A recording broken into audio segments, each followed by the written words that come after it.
তাৰপিছতে বেগবোৰ চবে উঠালোঁ তাৰপিছতে তেওঁ একেবাৰে শেষত নামিলে ট্ৰেইনখন 2 মিনিটৰ আছিলে কমেও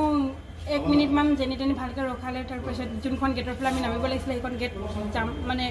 লকটো বন্ধ খুলিব নোৱাৰি সেইখন বোলে বন্ধ হৈছে বেয়া হৈ গ'ল দুৱাৰখন তো আমাৰ ইমানবোৰ বেগ আছে আমি বহুত মানুহ জাৰ্ণি কৰিছোঁ তো আগলৈ অলপমান সেইখন এইটো ডবাৰ মানে আগৰ ডবাৰটোৰ আমি চবে বেগবোৰ নমালোঁ তেওঁ বেগবোৰ নমাইছিলে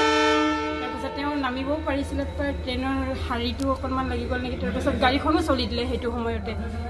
আৰু ভালকৈ নৰখালে তাৰপিছত চেইন খিচক বুলি কৈছিলে চেইনো ভালকৈ কোনেও হয়তো বুজি পোৱা নাই চাগে চেইনো টনাৰ মানে দেৰিকৈ চেইন টানিব তেনেকৈ মানুহ এগৰাকীয়ে মানে আমাৰে বেহেন এগৰাকীয়ে ৰখাবলৈ চেষ্টা কৰিছিলে কিন্তু ৰখাবলৈ নোৱাৰিলে তথাপিও প্ৰায় 99% ৰখাবলৈ পাৰিছিলে তথাপিও টানি গ'লগৈ আৰু তাত পৰি থাকিলেগৈ তেনেকৈ এই আমাৰ সংস্থাটোৰ ফালৰ পৰা BK জোনমণি বুলি জানো তেওঁৰ লৌকিক যোনটো পৰিয়াল সৰুৰ পৰা জোনমণি দেউৰী ব্ৰহ্মাকুমাৰী ঈশ্বৰীয় প্ৰজাপতি ব্ৰহ্মাকুমাৰী ঈশ্বৰীয় বিশ্ববিদ্যালয় আমি ৰাজস্থান মাউণ্ট আবুৰ পৰা নৰ্থ লখিমপুৰলৈ যাব লাগিছিল কিমানজন আছিলে আপোনালোকৰ লগত আমাৰ লখিমপুৰ চেণ্টাৰৰ পৰা 9জন আৰু ধেমাজি 13জন